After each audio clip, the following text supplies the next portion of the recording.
Welcome friends. সমস্ত সরকারি কর্মচারী এবং শিক্ষক শিক্ষিকা বিন্দু আমরা প্রত্যেকেই জানি যে বছরে আমরা 14টা ক্যাজুয়াল লিভ পাই, সিএল পাই। অন্যান্য যতগুলো ছুটি রয়েছে তার মধ্যে ক্যাজুয়াল লিভ অন্যতম। কিন্তু জানেন কি, ক্যাজুয়াল লিভ ছুটি হিসাবে গণ্যই করা যায় না ক্যাজুয়াল লিভকে। কেননা Paschimbanga service rule West Bengal SR part 1-এর 167 এবং 202 নাম্বার রুলস এবং অ্যাপেন্ডিক্স 10A ক্যাজুয়াল লিভ সম্পর্কে নিয়মকানুন লিপিবদ্ধ আছে। এক বছরে এই ছুটি 14 দিন পাওয়া যায়। প্রতি বছরের 1 জানুয়ারি থেকে সারা বছর 31শে ডিসেম্বর পর্যন্ত এই ছুটি আপনারা নিতে পারেন।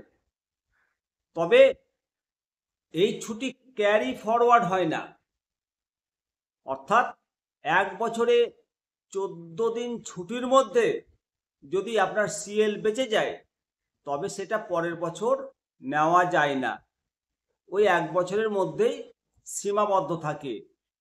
ক্যাজুয়াল লিভ কোনো ছুটি হিসাবে গণ্য হয় না এবং একসঙ্গে 7 দিনের বেশি এই ছুটি অ্যাপ্রুভ করা যায় না।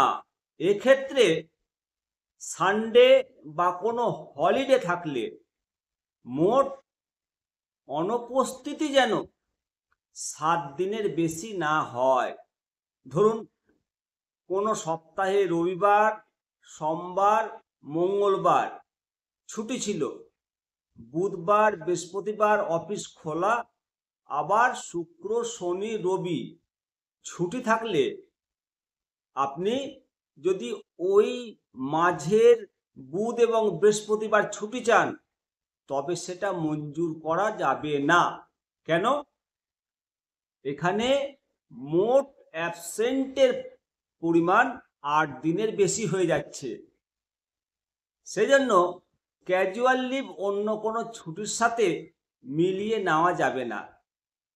ছুটির মাঝে যদি কোনো সানডে বা হলিডে থাকে তবে তা ছুটির দিন সংখ্যা থেকে বাদ দেওয়া হবে।